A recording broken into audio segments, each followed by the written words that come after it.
Como conclusión a los experimentos que hemos visto antes que hizo Piaget sobre la conservación y la transitividad y otros experimentos pues que no hemos visto pero que también hizo, desarrolló su teoría sobre pues, el desarrollo de la conservación y la transitividad. Y vamos a ver cuáles son las etapas que hay para este desarrollo según Piaget.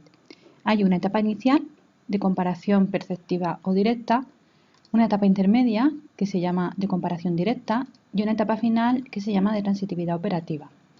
Empezamos con la etapa inicial. En esta etapa, si le pedimos a un niño que construya con bloques una torre de la misma altura que otra dada, como en el ejemplo que hemos visto antes del experimento que hizo para estudiar el uso de la transitividad, pues el niño solo se va a fijar en la parte alta de la torre. No se va a preocupar de si las bases están a la misma altura.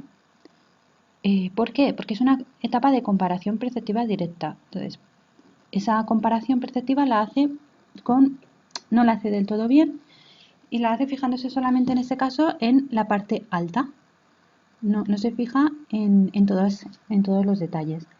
Entonces, esta torre el niño diría que es igual que esta, un niño que esté en esta etapa, porque llegan hasta la misma altura. Y además no ha utilizado ningún instrumento de medida. Solamente pues ha hecho una estimación basándose en su percepción visual, como dice aquí, y no hacen ningún intento de usar instrumentos de medida. Pasamos a la segunda etapa intermedia.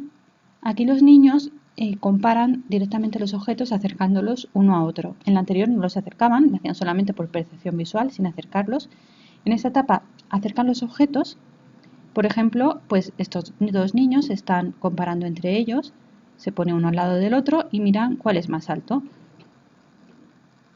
Por ejemplo, también, pues si queremos comparar dos piezas de cartulina para ver cuál tiene más área, pues los niños en este caso lo harían poniendo una encima de la otra y viendo de cuál sobresale cartulina.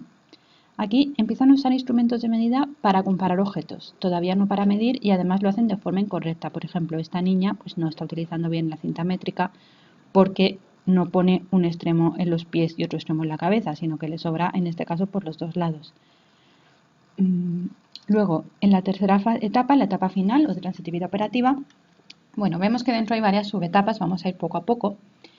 En esta etapa los niños utilizan razonamientos transitivos, es decir, ya no solamente comparan los objetos que estén justo al lado, como en el caso de los niños, que se acercaba uno al otro para compararse, sino que pueden utilizar un objeto intermedio para comparar objetos, como en el ejemplo de las torres, en el que decía que los niños, para comparar esta torre con esta, pueden venirse aquí, por ejemplo, con un palo, comparar el palo con la torre, y si cogen un palo que es igual de alto que esta torre y luego lo ponen aquí, verán que esta torre es más corta que el palo y por el principio de transitividad, pues esta torre va a ser más corta que esta. Esos niños en esta etapa ya son capaces de hacer eso. Luego, ¿cómo hacen las comparaciones? Pues las comparaciones al principio las hacen con su propio cuerpo, con dedos, pies, palmos, y luego ya utilizan objetos de su entorno, como lápices, cartulinas, palos. Después, los niños ya, una vez que ya saben comparar con su cuerpo, con objetos, ya aprenden a usar unidades de medida para medir por cubrimiento. ¿Qué es esto de medir por cubrimiento? Lo que habíamos visto en el vídeo anterior. Por ejemplo, en uno de los vídeos anteriores. Cuando queríamos medir un póster y lo cubríamos entero con folios para ver cuántos folios ocupaban el póster. O, por ejemplo, si quiero medir el largo de esta ventana, pues puedo medirlo con palmos, cubro la longitud con palmos, a ver cuántos palmos puedo poner, o lo cubro con lápices. Eso es lo que quiere decir medir por cubrimiento, contar cuántas unidades de medida caben. Y si la unidad de medida es demasiado grande, aprenden a subdividirla. Imagínate que aquí pues voy poniendo lápices y resulta que al llegar al final me queda un trocito y se me sale un trozo de lápiz, pues dividen el lápiz en trocitos más pequeños y dicen pues 4 lápices y medio o 4 lápices y un cuarto.